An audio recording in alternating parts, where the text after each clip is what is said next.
The Prince and the Pauper by Mark Twain. The Birthplace of the Prince and the Pauper, page 88, Classics for Young Readers. In the ancient city of London, on an autumn day in the 16th century, a boy was born to a poor family of the name of Canty, who did not want him. On the same day, another English child was born to a rich family of the name of Tudor, who did want him. All England wanted him too. England had longed for him, and hoped for him, and prayed God for him. Now that he had really come, the people were nearly mad for joy. Everyone took a holiday. Rich and poor feasted and danced and sang. By day, London was a sight to see. Gay banners waved from every balcony and housetop. By night, it was again a sight to see, with great bonfires at every corner, and revelers making merry around them. There was no talk in all of England except of the new baby, Edward Tudor, Prince of Wales. The baby lay in silks and satins, not knowing that great lords and ladies were watching over him, and not caring either. But there was no talk about the other baby, Tom Canty, in his poor rags, except among the family of paupers whom he had just come to trouble with his presence. Tom's early life. Let us skip a number of years. London was a great town for that time. It had 100,000 inhabitants. Some think it had double that many. The streets were narrow, crooked, and dirty, especially where Tom Canty lived, which was not far from London Bridge. The house Tom's father lived in was up a foul little pocket called Awful Court off Pudding Lane. It was small, decayed, and rickety, and it was packed full of poor families. The Canty family lived in a room on the 3rd floor. The mother and father had a bed in the corner, but Tom, his grandmother, and his 2 sisters, Bet and Nan, could sleep wherever they chose, on the floor. Bet and Nan were twins, 15 years old.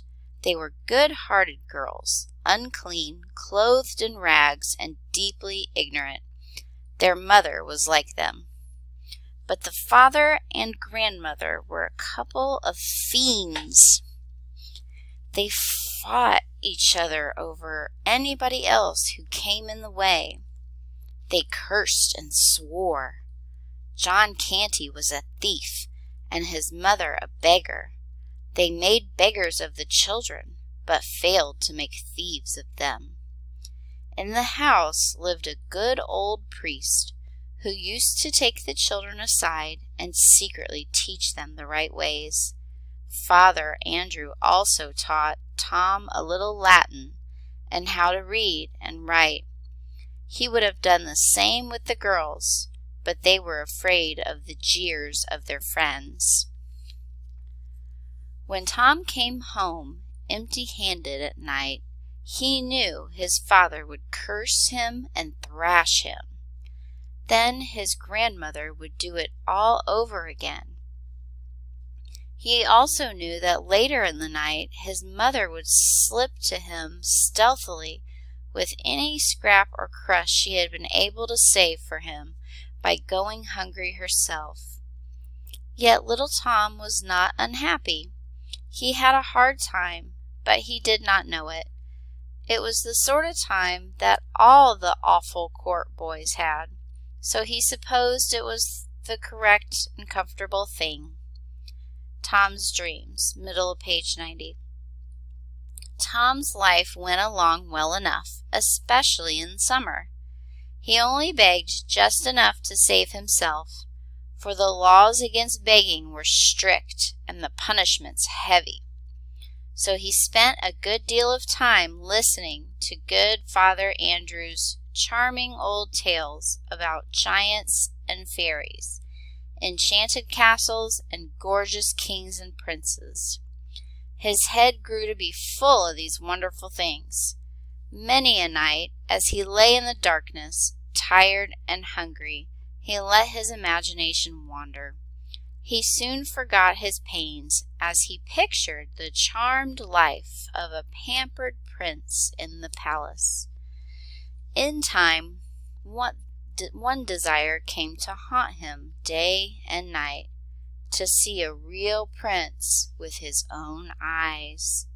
He spoke of it once to some of his awful court comrades, but they made such fun of him that he was glad to keep his dreams to himself after that.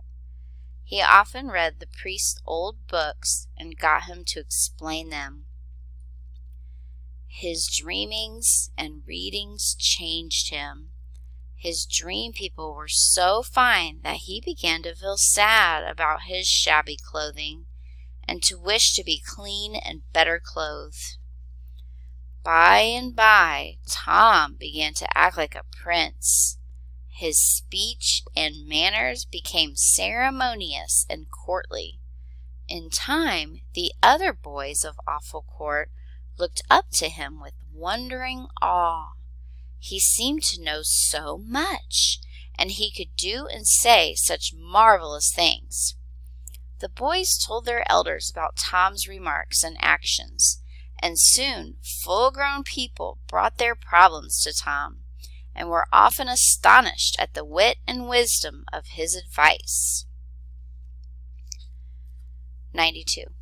Tom had become a hero to all who knew him, except his own family, who saw nothing in him. After a while, Tom organized a royal court. He was the prince.